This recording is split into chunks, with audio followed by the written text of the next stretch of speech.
ಬಿಸ್ಮಿಲ್ಲಾಹಿರ್ರಹ್ಮಾನಿರ್ರಹೀಂ. ಅಲ್ಹಮ್ದುಲಿಲ್ಲಾಹಿ ರಬ್ಬಿಲ್ ಆಲಮೀನ್. ದಾಸರಿಂದ ಪಶ್ಚಾತ್ತಾಪ ಸ್ವೀಕರಿಸುವವನು. ತನ್ನ ದಾಸರಿಂದ ಪಶ್ಚಾತ್ತಾಪ ಸ್ವೀಕರಿಸುವವನು ಮತ್ತು ಪಾಪಗಳನ್ನು ಕ್ಷಮಿಸುವವನು ಅವನೇ. ವಸ್ತುತ ನಿಮ್ಮ ಕರ್ಮಗಳ ಅರಿವು ಅವನಿಗಿದೆ.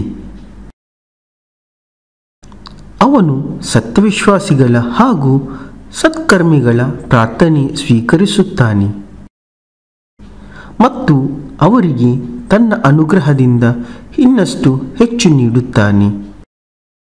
ಇನ್ನು ಸತ್ಯ ನಿಷೇಧಿಗಳ ವಿಷಯ, ಅವರಿಗಂತೂ ಘೋರ ಯಾತನ ಕಾದಿದೆ.